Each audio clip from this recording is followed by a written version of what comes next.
Перед нами картина «Водоем» Борисова-Мусатова. Борисов-Мусатов относится к такому направлению, как символизм. Но что самое удивительное, он практически обходится без символов в привычном понимании, а символическая у него сама основа живописи. Борисов-Мусатов во многом предвосхитил уже эпоху русского авангарда, потому что он мог говорить об очень отвлеченных вещах невероятно рациональными, понятными формулами. Для того, чтобы вдохновиться для написания своих картин о прошлом, о прекрасной эпохе, как он сам говорил, Борисов-Мусатов посещал старинные усадьбы. Одной из его любимых усадеб была Зубриловка, садово-парковый ансамбль князей Голицыных, Прозоровских под Саратовом. Когда-то это действительно был цветущий мир усадебной культуры.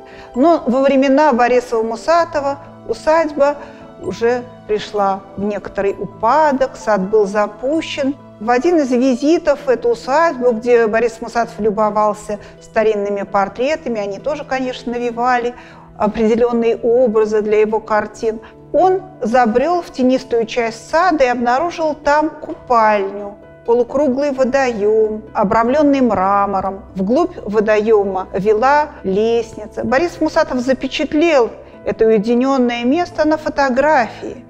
И уже на фотографии ему позируют его любимые модели.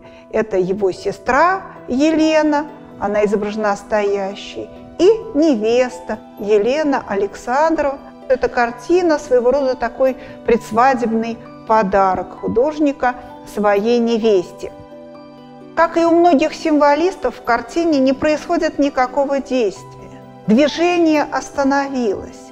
Здесь нет ощущения текущего времени, здесь нет теней, здесь преобладают голубые, сиреневые и белые оттенки. Вот невольно зритель задается вопросом, к какому жанру принадлежит эта картина, что это пейзаж или портрет, мы уже знаем, что тут конкретные модели изображены.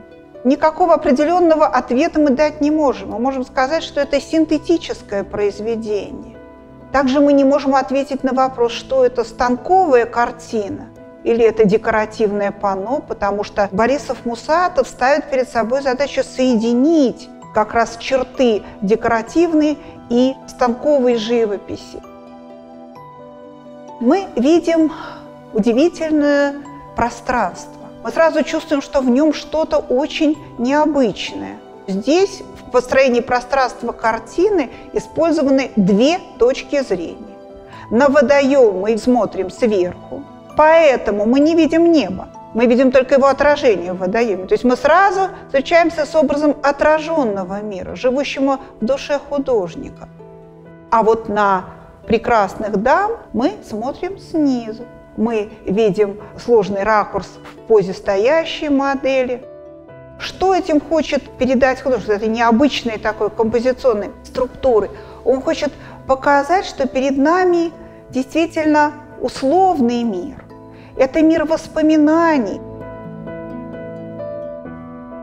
Если внимательно присмотреться к ритму в картине, каждый почувствует, что он музыкален, что он строится на повторах, чередовании округлых ритмов.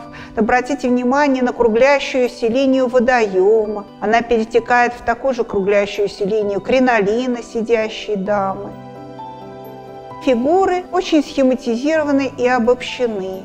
Они представляют собой два треугольника, между которыми образуется некий интервал. И вот в этом интервале мы с вами ощущаем как бы притяжение глуби водоема. Мы как будто уходим туда, в этот отраженный мир, постепенно за этими так странно расположенными фигурами. Ведь на первый взгляд композиция может показаться асимметричной. Борисов-Мусатов так распределяет ритмы, что этого ощущения не возникает. Круглятся облака, круглятся просветы в ветвях деревьев. Постоянно варьируется один и тот же ритм, как в поэзии, как в музыке. Надо сказать, что искусство этого времени, оно вообще достигло удивительной сложности построения формы, когда живопись начинает напоминать поэзию, поэзия начинает напоминать музыку, и все эти искусства сливаются. Есть даже такое специальное понятие, специальный термин, который обозначает подобные превращения – это синестезия. Когда художники в линиях, в цветах, в их созвучиях, в их нежнейших переливах начинают угадывать какую-то внутреннюю наполненность. И вот это мы все с вами можем отнести к полотну Борисова-Мусатова. Все, что изображено на картине, если всмотреться внимательно, бесплотно и нематериально. Здесь нет каких-то ярких световых фрагментов. Посмотрите, как написаны облака в отражении. Точно такими же легкими и пушистыми кажутся камни, которые словно вообще не имеют никакого веса и застыли над этой бездной. Также ажурные и прозрачные одежды сидящих дам, которые напоминают то ли цветы, то ли облака, то ли какие-то сгустки грез и воспоминаний. И очень элегантно в композиции картины вписана подпись художника. Она приобретает характер такого иероглифического знака, потому что очень многие символисты, эстеты, они считали необходимым сделать подпись частью изображения.